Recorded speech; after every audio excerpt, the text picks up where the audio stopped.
même temps, j'en profite pour dire bonjour à Mélanie, qui vient de nous Thomas. rejoindre. Alors, on va parler on dit plus réchauffement climatique, hein, on dit changement climatique. Oui, changement climatique, parce que ça peut être des tempêtes aussi bien. Voilà.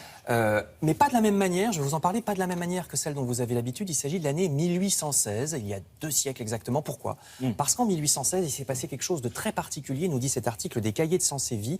L'été fut exceptionnellement froid et pluvieux, mais alors vraiment, hein, il n'y a pas eu de mousson en Inde, il y a neigé aux États-Unis en plein été, et on sait maintenant que c'était à cause d'un volcan, le volcan indonésien du mont Tambora, énorme éruption l'année d'avant, en 1815, qui avait propulsé tellement de cendres dans l'atmosphère que ça avait modifié la température, mais de la planète entière. Ça se fera sentir sur 3 ans, jusqu'en 1818, avec des conséquences très concrètes, même sur la politique, parce que les récoltes vont être mauvaises, donc il y aura des émeutes, parce qu'il n'y a rien à manger, famine en Irlande notamment, épidémie de choléra en Inde, avec cette mousson qui est totalement En perturbée. quelle année, vous m'avez dit? 1800, alors c'est entre 1815 et 1818.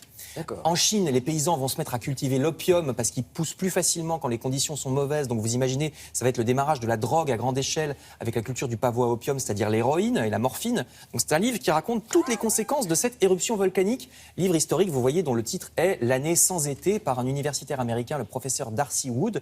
Il a compulsé les documents de l'époque. Et si c'est un livre historique, ça doit aussi évidemment nous faire penser aux évolutions futures pour nous actuellement, puisqu'avec le changement climatique d'origine humaine, cette fois à cause de notre pollution, eh ben, il y aura aussi probablement des conséquences importantes sur le cours de notre histoire, avec peut-être moins de récoltes. Alors pour ce qui est de l'année 1816, je vous renvoie à cet article des Cahiers de Sciences et Vie et au livre qui sort en français aux éditions La Découverte. Puis on peut aussi imaginer, vous savez, avec l'augmentation du niveau des eaux, des gens qui habitent au Bangladesh qui devront partir, etc., etc. Il y a vraiment beaucoup de choses à imaginer. On parle même de réfugiés climatiques, donc on Complètement. ne fait pas qu'imaginer. Exactement. Toujours une histoire de météo, nous entrons dans les jours sombres, il faut prendre soin de notre corps. Avec novembre qui approche, Top Santé nous donne donc la liste des aliments antimicrobes pour éviter les rhumes et préparer un bon hiver. Alors le brocoli, c'est très connu, hein. Ça augmente les défenses immunitaires. Pourquoi vous dites le brocoli, c'est très connu? Ah, c'est assez connu, c'est comme aliment santé. Mais oui, comme aliment santé. C'est plein de vitamines, les brocolis. Mais bien sûr, c'est très connu. Eh ben, c'est très connu, je vous C'est l'apprends. très connu. On pouvait même, c'est moins connu, on peut même le manger cru. Vous râpez la surface, les petites fleurettes, là, ça fait une petite semoule, vous voyez, pour faire une entrée. Vous Eh faites oui. ça comme ça chez vous, par exemple, le week-end, vous dites tiens, je vais me faire un Râpons petit du semoule de brocoli, brocoli. mais fréquemment. En famille, Ah, allez. je me lève en pleine nuit, je râpe du brocoli. Ça garde les vitamines, comme si on le mange cru.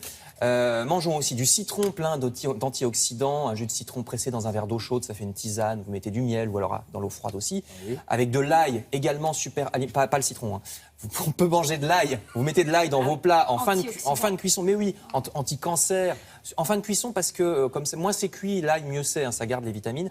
Mangeons aussi de la choucroute. Alors ça, c'est pas connu, la choucroute. Vous pouvez la manger crue. Vous pouvez la manger cuite comme c'est normal, mais la manger crue aussi comme une salade. Vous mettez une vinaigrette sur de la choucroute froide. Mais oui, vous avez jamais... Mais dites-moi, vous avez des repas Mais c'est absolument Top Santé. passionnants. Mais vous devriez écrire un livre. Mangeons Frédéric. original. Non, mais c'est déjà dans Top Santé, c'est pas la peine. C'est dommage. Mangeons du miel, mangeons des kiwis, des yaourts maison, etc. On peut combiner infusion miel-citron ou bien du miel dans un yaourt. Donc il y a toute la liste. Vous découvrirez tout ça, Thomas, dans Top Santé. Bah, celui-là, Et on va puis- se l'acheter. Hein. Voilà. Top Santé, oui, Et collector. puis, pas besoin de prétexte santé pour cet article de Modes et Travaux qui nous rappelle que nous sommes dans la saison de la châtaigne, que ce soit la petite châtaigne ou le gros marron, fruit d'automne par excellence.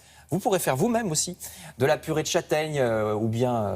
alors, vous pouvez faire des petits roulés, vous voyez, c'est très simple, hein, avec de la crème de marron et de la pâte feuilletée, vous voyez, pour les recettes sucrées. Il y a aussi du salé, vous pouvez faire une poêlée de champignons et de châtaigne sur des tartines.